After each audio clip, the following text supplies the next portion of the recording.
Hey, what's up guys? Welcome back to the channel. Glad to have you with me today doing a quick DIY project. You clicked on this to see how I DIY'd this GoPro pole for the Pelican bass raider, and this is something you could use on a kayak. But before I get into the actual DIY of this, let me first set up what I'm doing and why I'm doing it. The reason why I am creating a brand new GoPro pole is because I'm now running the boat from the front, and that's because I this year have put an e-propulsion Spirit 1.0. It's not on the boat right now, obviously, but I have an outboard motor, electric outboard motor on the rear of the boat, so I'm now running the boat from the front. So that means my pole needs to go to the back of the boat, and unfortunately on the bass raiders, there is nothing for me to stick a pole in. So I'm gonna use this opportunity to do a whole nother pole, and I'm actually gonna make it lighter than that one. So let's go ahead and get in the garage and get started. What I'm going with is PVC pipe. This is 3/4 inch, and I'm going with 3/4 inch. I'm thinking that this will be strong enough, meaning it won't flex too much to where the camera's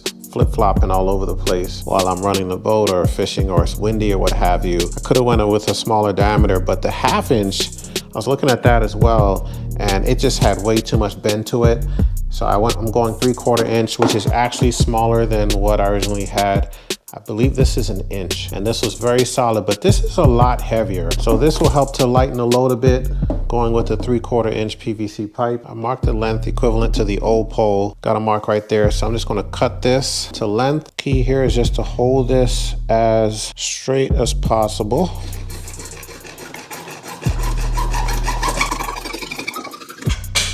All right, so next up I've got my cap, and this is gonna be mounted on top just like this. But before that, what we wanna do is drill out a hole out the top, and I'm really just eyeballing this.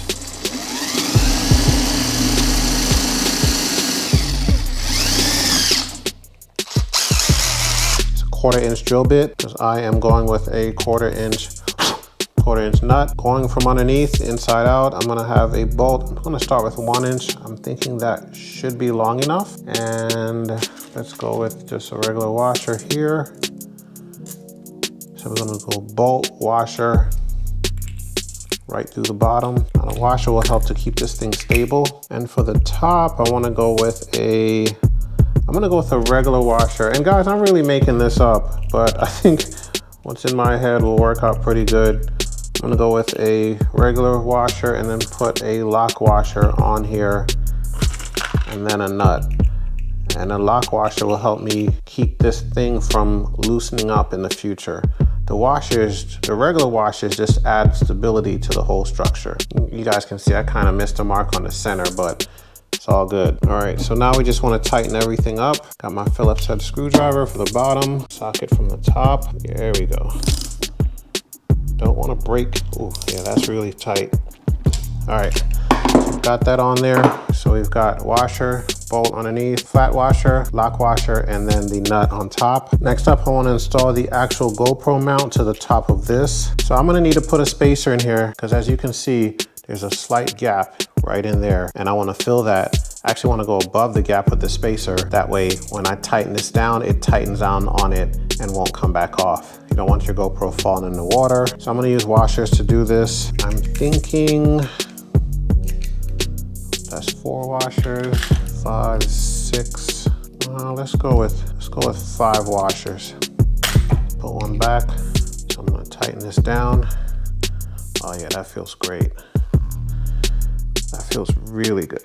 All right, so I literally just hand tighten that down, and it's on there really, really well. And that's basically it, guys. I'm gonna stick this on here. Now, I'm not gonna use any PVC cement in here for the cap. 2 reasons. 1, it's tight on here already. This is not gonna come off. And 2, if I ever need to go in, I can't even get it off. If I ever need to go in and retighten anything, I want to be able to pull that off and access the nut underneath. Very lightweight. I'm loving how this is feeling. Definitely lighter than the original pole I had, and very simplified too. So what I want to do here, because I am certainly not going to leave this white, I need to paint it. And I'm going to go with black paint for this. I'm sanding this with 220 grit to rough the surface slightly.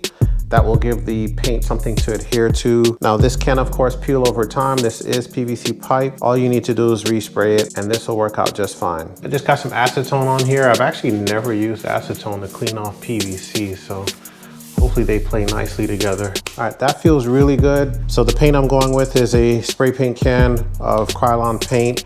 It's for all surfaces, all-in-one paint primer, and it's matte black is the finish on it. Just going very basic. The initial dry time is only 20 minutes.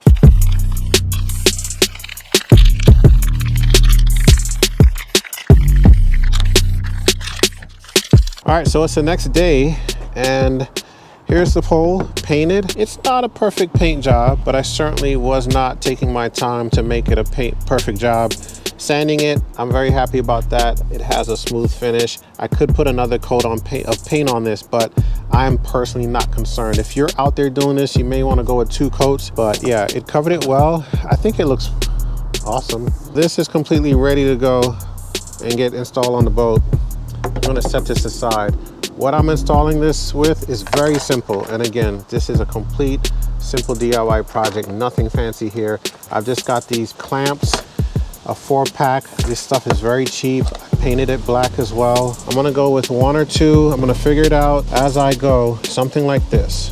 Flat surface right here for it to go on. I'm going to install one first and see how stable the pole is with the GoPro on it. I'll shake the boat around a bit and see if 1 clamp is enough. I'm going with good old faithful Weathermax size 14 screws, 1 inch long. So I'm going to drill a small pilot hole with a 1/8 bit. All right, these are pretty hefty screws. That's the only reason why I'm going with a pilot hole. So I probably should have went a little bit higher with this first one because I'm kind of feeling like I'm going to end up putting a second clamp down. So I would advise go about a ½ inch higher. I wouldn't put it all the way up top because you could bounce it, break it, something like that. Next step is to just make sure that I am level, because if this is installed crooked, your whole pole will be off if this is not level. Do a little dry run. Oh, that is perfect. That is really tight. This is a 3/4 inch fitting, but I am gonna go with a second clamp down here for sure. The first one's holding it in there pretty tight, but over time, I could see where this could move around a lot. So definitely have to go to second clamp down bottom. So there you have it. It's in there, it's very snug. This pole will not come out. I try to lift it up, and I'm not exaggerating. It's locked in there pretty tight. So I'm happy about that. I like how it came out. Very simple, very easy. This literally takes no time at all to set up from start to finish. The longest thing I would say takes time is just waiting for the paint to dry if you decide to paint it, which of course on the Bass Raider, the black contrast just flows with the rest of the boat. Speaking of boat, I no longer need this anymore. I don't know what I'm gonna do with this, probably toss it. Now that I'm looking at this, I'll be at the front. I wonder if my rod holders can fit in here. So if I'm lucky, let's see if this fits in here. Oh, look at that. Oh my gosh, perfect fit. All right, I now can take this clamp off. And guys, I'm actually gonna post a video. I got a comment in one of our previous videos to show how to create these DIY rod holders that clamp on. So stay tuned to the channel for that. Cut that, and cut that. Take this out. Look at that. All right, win-win. But that's not what this video is about. So all said and done, I like how it came out. It seems really sturdy. Hopefully it stands the test of time. DIY is what it is. Trial and error, you never know. But I'm confident. I like how it came out. It's pretty sturdy. The camera is up there and it's at a pretty decent height. The shot right here looks really good. As you can see, the level is pretty decent, and I was able to catch some really good footage catching a fish from a different point of view. It's a nice perspective to have when you're filming on your boat. Yet another cool little DIY mod for this boat. This boat is actually known for a lot of DIY projects. The mods on here, you really got to think outside the box because it's a plastic boat. It's not made for a lot of what we make it out to be. So, you know, put your head to it. And this was very cool. Speaking of cool mods, if you want to see a full overview of all the mods, how I modded this boat out, click on this video right over here. It'll take you completely through everything that I did. It won't do it step by step on the video, but you'll get to see the finished product and just see what I did to this boat to make it that much more of a fish catching machine. All right, guys, we're going to get up on out of here. Hope you enjoyed this. We'll see you next time.